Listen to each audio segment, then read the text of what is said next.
Hi guys, and welcome back to Bringing Light to the Shadows, a video interview series that I am conducting, kind of discussing some of the issues that are discussed in my book, Shadow of the Steeple.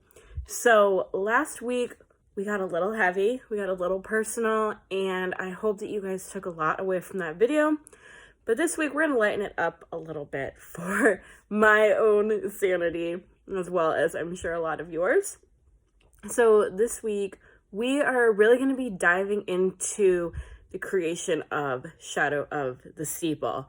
Believe it or not, this story started out with just a few words on a Google Doc and has since transformed into a published book that I've been able to share with all of you, which has been so exciting. It's been the coolest process ever. And I wanted to bring in someone who has kind of been through that process with me, who has been there since Shadow of the Steeple was just a Google Doc. So this week, I'm going to be bringing in one of my original beta readers, Cristina. We're going to be talking about what the process of beta reading was like for her. We're going to be talking about what beta reading is. You guys probably have no idea because I didn't when I first started this process. And we're going to be getting into some of her hot takes on some of the characters and things that happen in the book. So let's hop right into the interview with Cristina. All right, everyone. So today we are sitting down and chatting with Cristina. Cristina was one of the OG readers of Shadow of the Steeple. She has helped me carry this book from its infancy to where it is today. And now she's here with us. Welcome, Cristina. Hi everyone, it's a pleasure to be here. It is so awesome having you here today doing this interview with me, Cristina. It's still so crazy to me that the book has become what it has become, considering where it started when you and I were first reviewing it and talking about it and going over the ideas. So, as I said before, you were one of my original beta readers, which, for those who don't know, beta reading is reading a book before it's published. It can either be after it's written or chapter by chapter, and offering feedback to kind of improve the book and make it ready for publication. So you were one of my original beta readers. What got you interested in beta reading, and what was your favorite part of going through this process with me? This was actually the first time, but my favorite part was seeing the book, how it started, seeing the changes, and the end result was just amazing. I know that I will always be forever grateful to you for all of your help with this book. As you know, it has been through several rounds of edits, and you have been there for all of them. I honestly had so many doubts throughout this whole book. And I think that you probably remember, Cristina, when we talked about it, I had honestly at one point almost just scrapped the entire book. For those who have never tried to write a novel or a short story or whatever, writer's remorse is such a real thing. You can honestly sit down and look at your work and look at this piece of art that you have put all of this hard work into and just want nothing more than to just ball it up and throw it in the trash. So thank you, Cristina, so much for being that driving force to keep me going. Myself and my story are very indebted to you. Aw, you're so sweet. I'm so happy you continued and published it. Your story needs to be heard. Thank you so much for sharing that, Cristina. So speaking of the story, let's get into some of the topics that are covered in the book. If you had to pick one main takeaway lesson from Shadow of the Steeple, what would it be for you? It's that we need to talk about this more as a society and that young girls need to notice the red flags.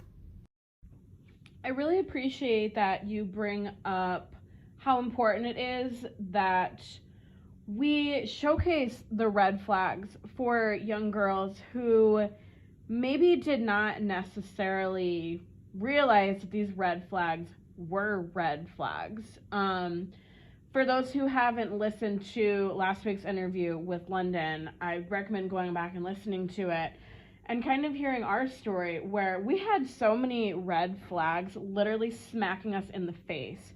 And we didn't even realize that they were red flags because we really didn't know what grooming was. We weren't really familiar with being preyed upon as a 15-year-old as opposed to the stereotypical, very, very young girl. So that kind of gets me into the next topic that I want to discuss with you, Christina. One of the main issues tackled in this book is grooming and predatory behaviors.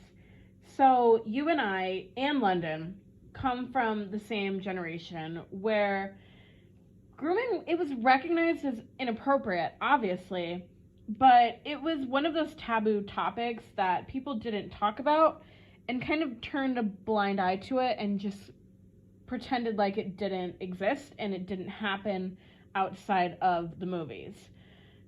So, before reading this book, what was your experience with an understanding of grooming and predatory behavior towards teenagers? Have you personally known anyone who has experienced it? And how would you say reading the book kind of reinforced or changed any of your knowledge or beliefs? I feel like as a teen, I kind of knew it was wrong, but we would see it from time to time when a girl our age was talking to an older guy, or a guy was talking to an older woman. Most of the time, I would just hear how cool it was. I guess we didn't really see how dangerous it could be back then. Now, being an adult and having younger siblings, I feel like I can understand it better. I definitely think that the story does really take on a new light when you think of Delilah as being a younger sibling or your daughter, or for me, my niece. When you think about it in those terms, it makes it really scary and it makes you want to do something and prevent this predatory behavior from continuing. So, how do you think that we as adults can help bring light to this issue? And how can we help teenage girls who are in these positions of abuse find their voice and speak up to prevent my story and many other people's stories from becoming their story as well? Yes, I think we need to create an environment where teens are comfortable speaking up. In your book, you mentioned that Delilah feels as if she's blowing something small up, and I feel like maybe that's how a lot of victims feel. Also, how it's sometimes seen as cool to talk to someone that's older, so they don't really think anything of it. I definitely agree with you that we've kind of created this idea that, it's cool if you are the younger kid with the older man or the older woman.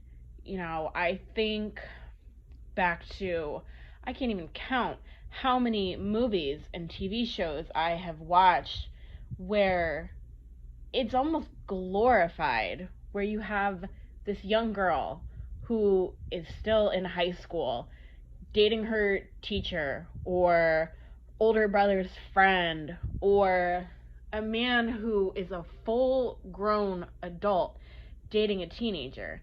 And that behavior is almost glorified by these movies and TV shows. Or I think of all the news stories that I've read where these high school teachers get busted having sex with their students. And I read through the comment section on all of these articles, and it's just a bunch of people saying that kid should feel lucky, or that kid should not be portraying himself like a victim because he's cool for getting to have sex with the teacher. And we have got to stop glamorizing grooming. There is so much mental problems that come from these scenarios, and people don't think about that. They don't care because we spend too much time glamorizing it. So, another issue in the book that I want to talk with you about is victim blaming that happens when victims of predatory abuse step forward. Were you surprised to read about the issues that Delilah encountered when she stepped forward? Do you know anyone who has had a similar experience? And do you think the system is getting better about taking victims seriously, or do you think we still have a ways to go? I definitely did know victim blaming happened, but the experience that she went through, I feel like it's stuff that you see in TV shows and movies.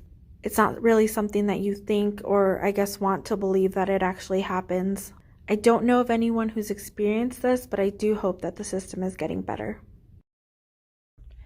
I think that one of my biggest hopes for this book is that it does reach people who work in our law enforcement and judicial system to realize the devastating effects that victim blaming can have on victims who step forward and tell their story, which, I mean, that in and of itself is so hard.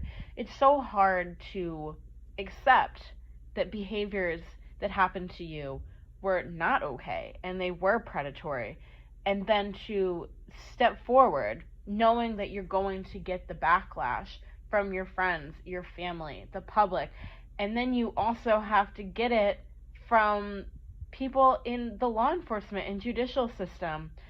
And I just hope that this book maybe will protect another child from having to go through the bashing and the victim blaming that I had to go through and that many other people have had to go through the years. So I appreciate you talking with me about that victim blaming, and I agree with you. I hope that the system has changed and will continue to change.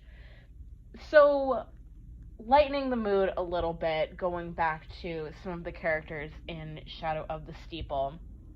All of my characters in the book, I intentionally wrote with flaws that may make them appear unlikable or maybe be seen as the villain of the book, but all of them were shaped by some sort of abuse.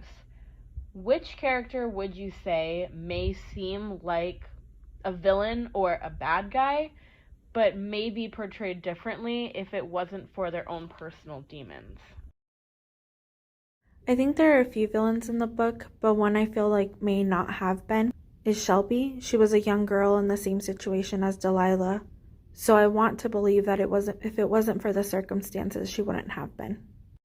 I like that you highlighted the Shelby character because I 100% agree with you. I have had a couple of conversations with people who have read the book, and they talk about how unlikable Shelby is and how she kind of comes off as almost a bitch and like she's trying so hard to drag Delilah down. And I specifically wrote Shelby like that. I had a purpose behind that, and that purpose was that all victims are victims. All victims deserve our support. They deserve to not be villainized or put down or treated badly for these situations that they end up in. And every victim deserves to have their story told, even the ones who may seem unlikable or they may seem complicit or like an accomplice to the situation. All children put in these positions are victims. And I wanted to make that very clear. Obviously, the reader is going to connect with Delilah. They're going to feel bad for Delilah because they can see all of her inner monologue, and she comes off as the good kid. You know, she had the good grades, she was doing her best, she had her great group of friends. People are going to sympathize with that character, but people also need to sympathize with the victims that they can't see what's going on in their head.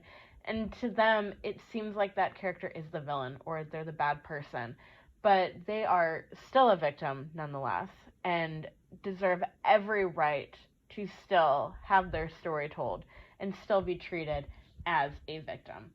So I appreciate you picking that up about Shelby, because that shows that my message got across as I was hoping it did. So, now that you have read the book, who would you recommend it to? Honestly, it's a good book for anyone, but mostly young teens and young adults. I've really enjoyed having this conversation with you today, Christina. It's such a pleasure and an honor to be able to go back through and break down the characters and the issues in this book with you.